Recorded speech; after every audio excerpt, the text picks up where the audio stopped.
Hello everybody, and welcome back to Let's Play King's Quest 3. Last time we... oh, I should probably put this up here.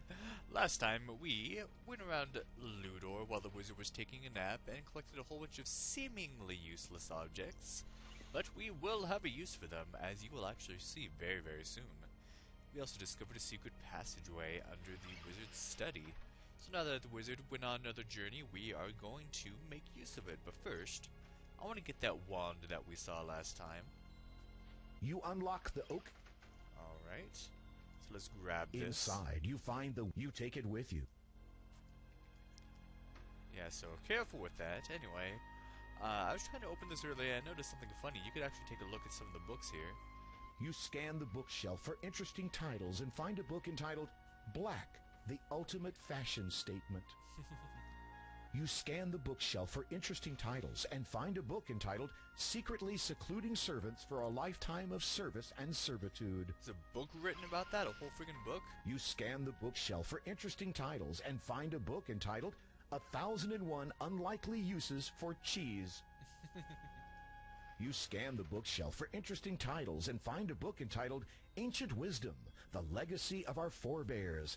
It seems to be a record of all known information regarding the original inhabitants of the known world.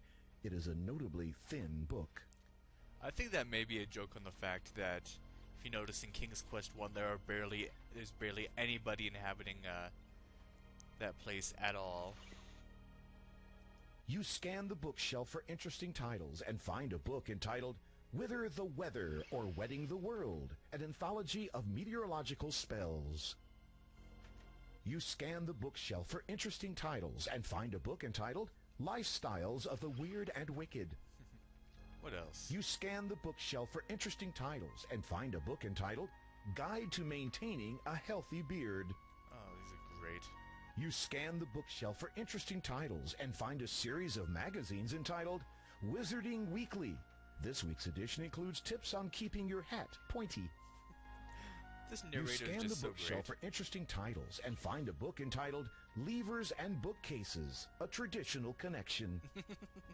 You scan the bookshelf for interesting titles and find a book entitled Telescopes and Other Spying Devices. You scan the bookshelf for interesting titles and find a book entitled Mystical Misconceptions. You scan the bookshelf for interesting titles and find a book entitled The 40 Most Inappropriate Uses of a Magic Map. Oh, I want to read that one. You scan the bookshelf for interesting titles and find a book entitled Tyrannical Totalitarianism. Man, this all seems very You appropriate. scan the bookshelf for... Okay, we're done with that. You Save quickly this. pull the levers in the correct sequence. So we don't have to do it ever again manually. So we can now go down and see what's going on. I love how like the tone of the music kind of changes when you enter down. We go further down. Hello there. What do we have here? Yeah, careful walking down the stairs. Perhaps this was Manannan's previous pet. Ooh. The shelves are filled with numerous items. The shelves hold skeletons of small animals and birds, some human skulls and bones, and other odd instruments whose use you do not know.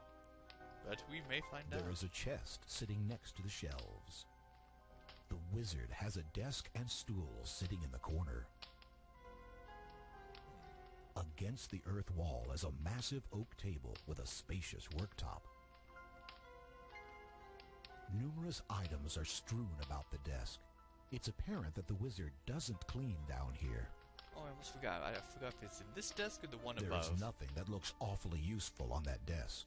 Okay, let me go back up because I think there's something I almost forgot to look at. Ow. Yeah, be careful. Jeez.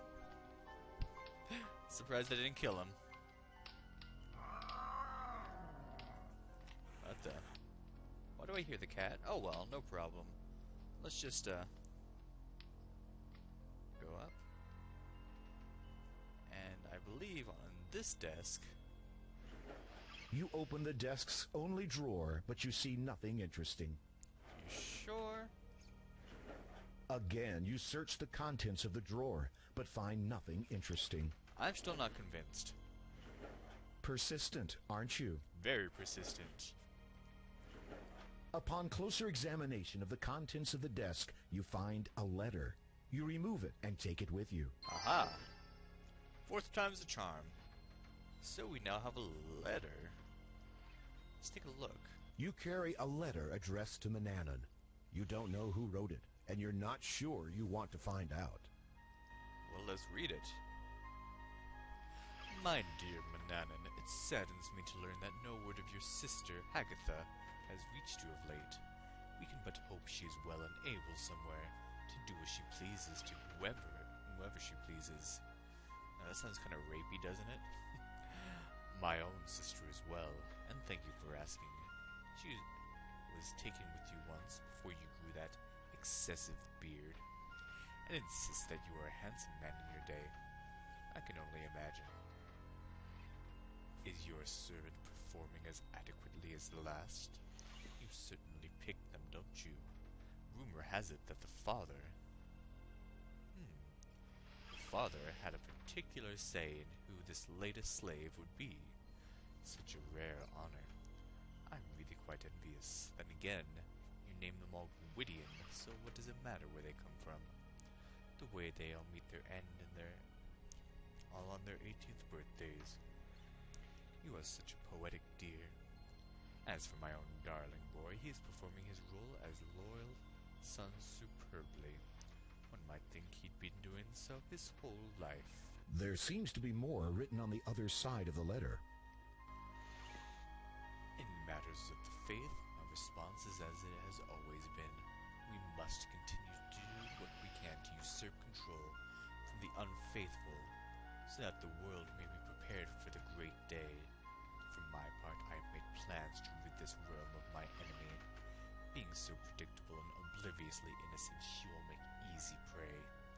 The time comes soon, Brother Manannan. And sorry, I keep trying to yawn. And our long wait will be over.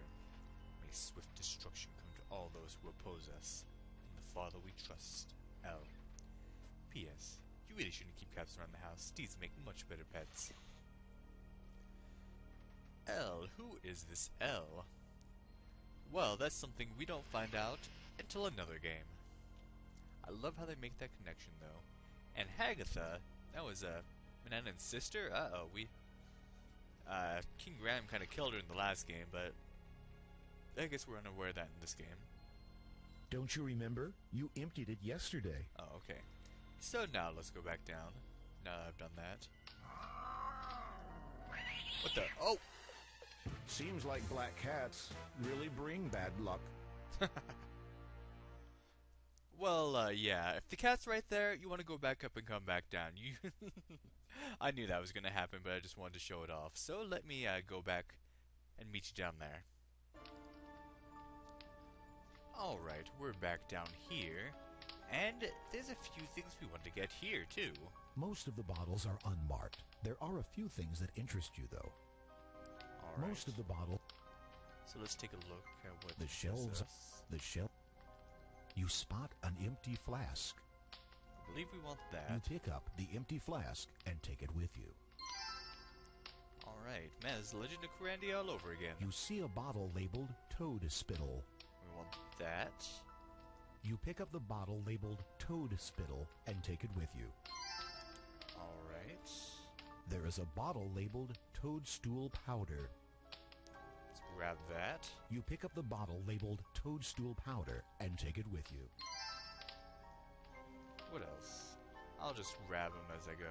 You pick up the bottle labeled Saffron and take it with you. So many items. Most of the bottle.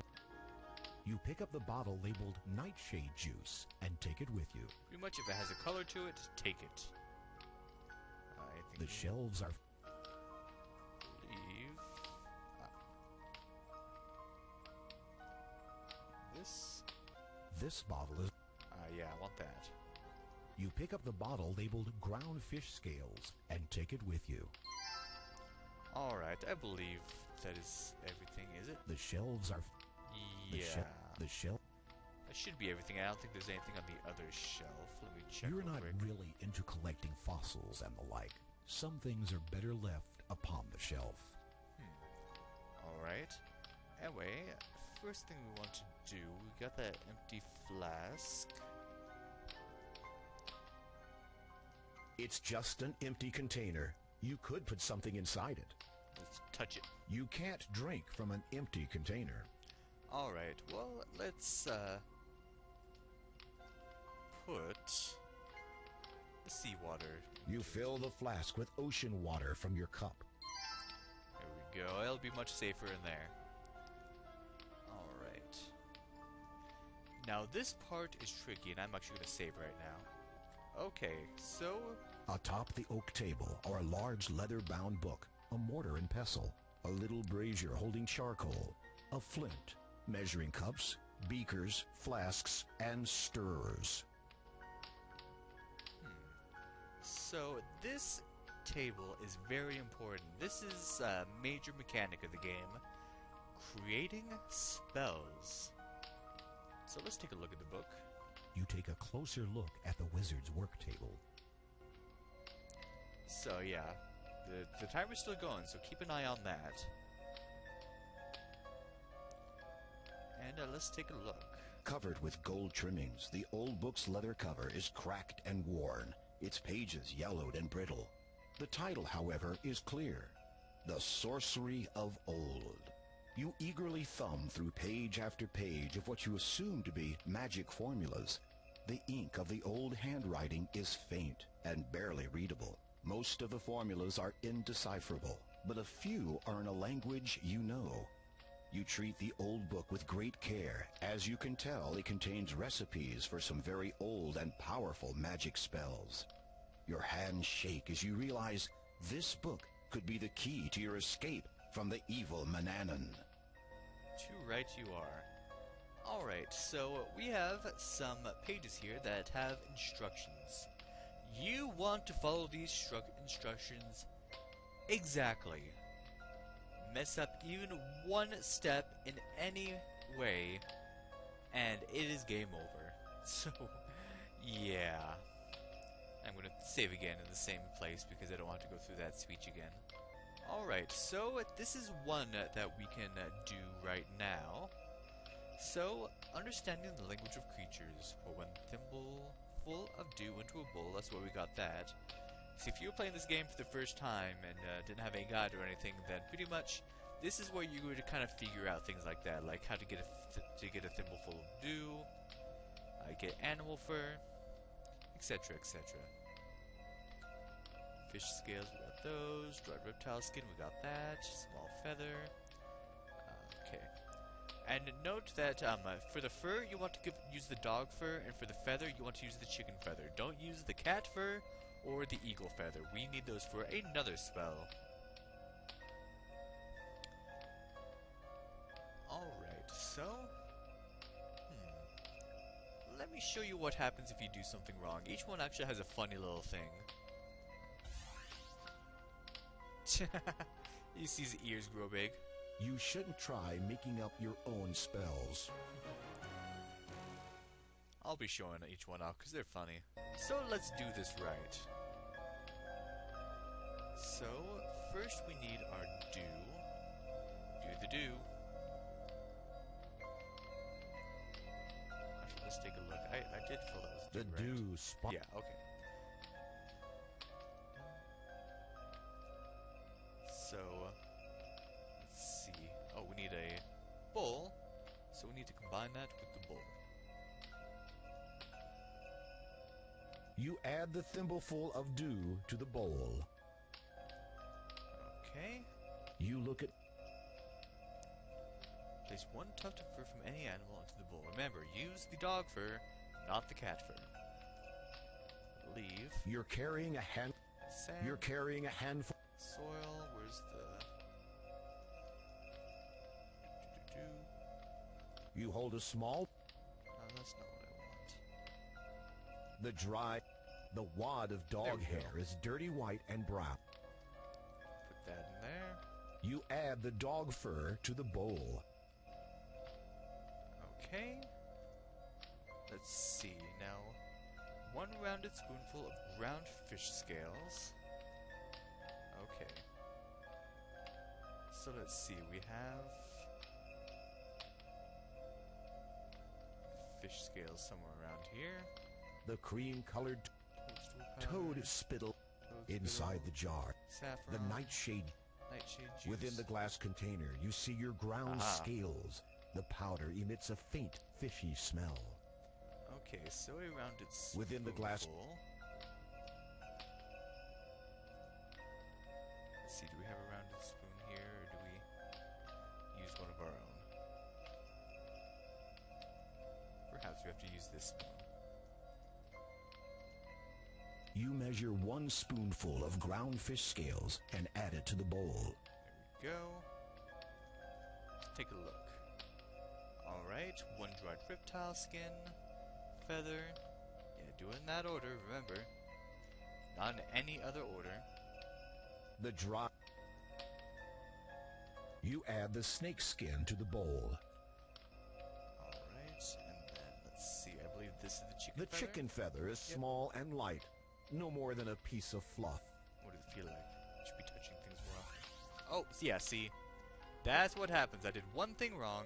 You shouldn't try making up your own spells. Yeah, when you're in that spellbook thing, any little change will affect it. You add the chicken feather to the bowl. Alright, there we go. Let's see, mix bowl's contents with your hands. You mix the bowl's contents by hand until they become doughy. Alright, then we recite the spell. With trepidation, you prepare to recite the Understanding the Language of Creatures incantation. Fur of beast and reptile skin, with scale and feather 2 thrown in, grant me sense to comprehend animals of water, earth, and wind. Okay, now we take the magic wand and wave it over the bowl. You wave the magic wand over the bowl. Okay. And then separate dough into 2 pieces and place in ears. So, you carefully divide the mixture into 2 pieces and place the dough pieces in your ears. see, You will like I now be able mentioned to understand the speech of the animals, birds, and fish. You will not, however, be able to speak to them. The spell will last as long as the dough is in your ears. yeah, just like in Ben Jordan 6, remember when you had to separate the dough and put it in your ears? Except that was for a different purpose. Okay, so there's 1 spell done successfully, and we can understand animals now. So let me save, and let's do another one. You look at... Alright, so next... Flying like an eagle or a fly. Alright, so let us begin. Put 1 pinch of saffron into a jar of rose petal essence. Alright, let's see. The the cream-colored... Inside the jar, you see the toad spit. The jar is filled with do I have rose petal essence? I don't believe I do. touching the... Where is it? The shelves... The shelf... The shelf... The shelf... The shelf... The shelf... The shelf... Wait, didn't I get that? Oh wait, I got that earlier, didn't I? From his, The little room. vial of rose... Okay. So let's, try this again. Okay, saffron into rose petal essence. So where's the saffron? The night... Inside the jar. Alright, take that. And put it You into add there. a pinch of saffron to the vial marked Rose Petal Essence. Perfect. And then we recite it right at the beginning. With trepidation, you prepare to recite the Flying Like an Eagle or a Fly incantation. Spirits of air, cloud and breeze, lend me your wings that I may seize the opportunity to fly. Allow me passage through the sky. Alright. So, and once again, magic wand, that'll be pretty much every time you recite an incantation, it'll probably be followed by the magic You wand. wave the magic wand over the vial of rose petal essence. And that's it. That was the whole spell. Pretty easy. Alright, and we can do one more. So yeah. Activate the spell at a later time. So we actually use the eagle feather. We can use that to make the spell, and also fly wings. So we can use it more than once, and we have more than one ingredient to be able to use it. Nice. Alright, so one more we can do. Rotation at random. No, I can't do that one. No, not yet. Causing a deep sleep. Enhancing musical talent. That's the one I want. Alright. This is a useful concoction for the more musical of the magically inclined. Add 1 handful of hot, dry sand to a glass flask filled with seawater. That's why I filled it. Alright. Oh, I forgot to show you what happens with that thing. Hold on. Okay, so if you get this one wrong, if you just go right for it, you turn into Hawkman, which I think is pretty awesome. You shouldn't try making up your own spells. I think that would be awesome. You could just fly right away and we wouldn't have to worry about Mananan anymore, but oh well. And if we recite spell for this one, we sing, okay? You shouldn't try making up your own spells. I think it just causes you to sing endlessly. I think that's what it's trying to say. Oh well. Let's be serious now. Okay. So, hot sand to salt water. We have our sand. This is it, You're right? carrying a hand. Yep. Take that. And add it. Is that the salt water? The jar is Yeah, okay. You add a handful of sand to the flask. Alright. Place 1 handful of fertile soil to the flask. So our fertile soil, I believe, is right here. You add a handful of fertile soil to the flask. Okay. Shake the flask to mix the contents thoroughly. You shake the flask's contents until they are thoroughly mixed. Alright. Wave the magic wand over the flask. Oh yeah, this time you do the wand before you do the recitation. Tricky, tricky. Not really, but oh well. You wave the magic wand over the flask. And now... With trepidation, you prepare to recite the Enhancing Musical Talent incantation. Earth bearing fruit from one's toiling hands, with patience of timeless, swift sifting sands, swirl through endurance, soaked salty with seas, permit me to please all musically. You feel the contents of the flask stir slightly as you finish the incantation. Alright, so that's done, and this draft comes in handy at functions when the entertainment is poor or non-existent. Administered just prior to the event and prepare for one memorable performance. Ooh, can't wait to use that. And it looks like our time is already up, wow. So, yeah, that was just an episode doing spells, and I believe we've done about half of the spells we want to do. There's a few more, but these are all we can do for now. Should keep this up here so time doesn't run out. But how can we use them? What will they do, and are there any spells in this book that will help us vanquish Mananan? You just have to find out, hopefully, in the next episode of Let's Play King's Quest 3. Thank you for watching, and have a good day.